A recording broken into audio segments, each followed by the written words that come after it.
What is health and wellness? Is it getting stronger? Is it being able to run faster for long periods of time? Or is it being able to run a marathon or participate in an Ironman? Is it gaining the physique of people we see on social media? It's completely different. If you go and ask 100 people, you'll probably get 100 different responses as to what it is. Some people will, essentially say, yeah, it is just having big muscles or basically being an athlete. But health and wellness is a bit more complicated, but also a bit more simpler at the same time. Because to start it all off, every single person has a different goal in life, and every single person also lives a completely different life, right? So, your student to, your full-time student who might have a very open schedule outside of their classes, or they might work, whatever it might be, is going to have a very different lifestyle to somebody who's, a single mother of 4 children under the age of, 15. Versus even somebody who's in their 60s or even somebody in their 80s. Their definition of what it is to be healthy and strong and fit is going to be completely different.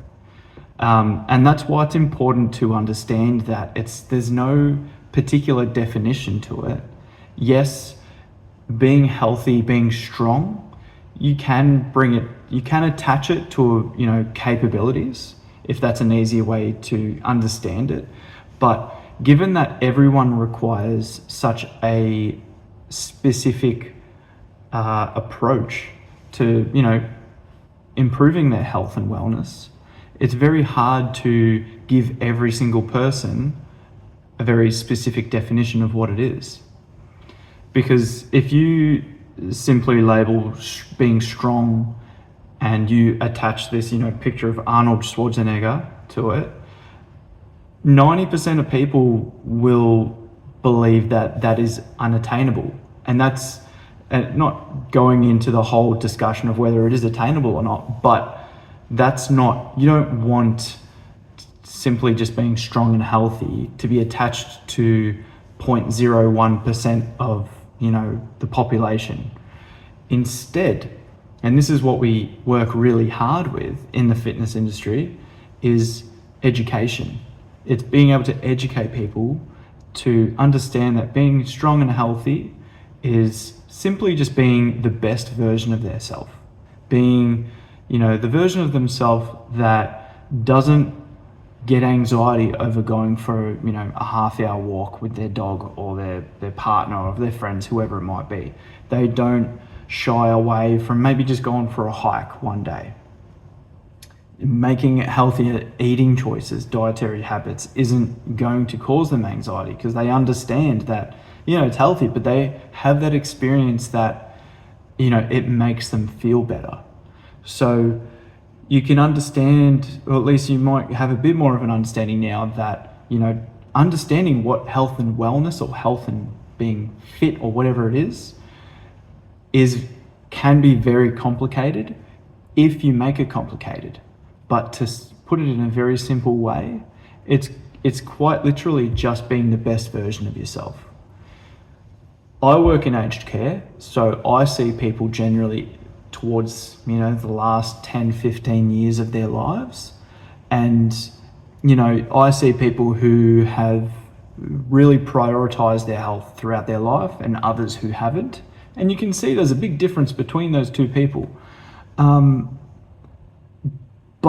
I'm not here to talk about that. I'm also here to talk about, if you want to have a better experience with losing weight, sticking to a workout routine, or just, wanting to improve your lifestyle, it's important to understand and to understand how you can go about tailoring that to yourself, but also how to distance yourself from the negative examples. And it's not about following someone on Instagram who has quite literally gets paid to work out and show sponsorships for protein powders and, protein bars, whatever it is. Like, that's their full-time job. Of course, it's going to sound easy to them. It's important to be able to understand that your life is it's unique to you. Sorry. And that's what's special about it. But that's also why health and wellness can get so complicated. So at the end of the whole overarching point to all of this is to come away and understand that, you know, physical activity isn't something that we should fear or dread. Let's try and shed the negative experiences we've had, whether it's with a personal trainer or you're talking about your primary school or high school PE class where they made you do push-ups or do stair climbs or whatever it is until you're throwing up. Let's try and distance ourselves from that, because that is a negative aspect of what kind of almost destroys people's perspective on health and wellness. And let's focus more on, you know, making small incremental changes to our life to have an overall greater effect in the long run.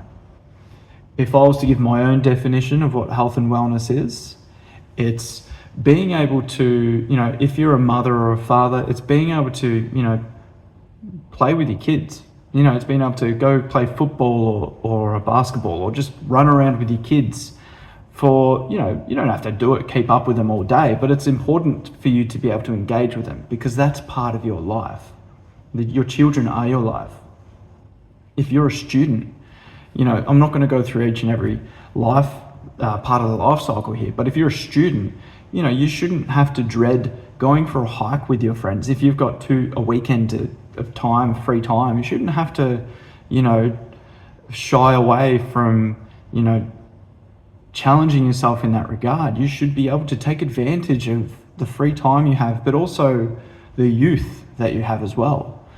If you're starting to head towards retirement, health and wellness is still very, very important to you.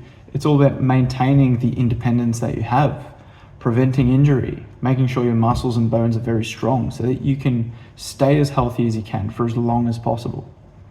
If you're in your 70s, 80s, and 90s, it's not about, you know, it's not about getting jacked. It's not about walking 40 kilometers in a day or, you know, participating in a marathon.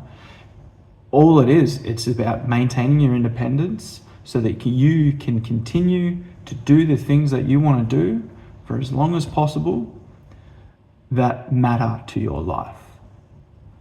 Someone who's reaching their 70s and 80s, they're not going to worry about going for a hike. They might. That's fantastic if they can.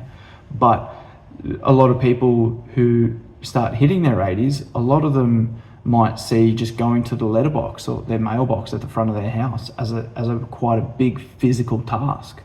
And that's where you can understand where we kind of narrow down to making sure that everyone understands that the focus area is different depending on who you are and what stage of your life that you're in. I'm going to leave it there. I don't want to go on anymore because I love to ramble and I need to kind of stop myself from doing that. If you enjoyed this video, follow, subscribe, do whatever you feel you want to do. I'm going to try and make more of them. Yeah, thank you. I'll catch you next time.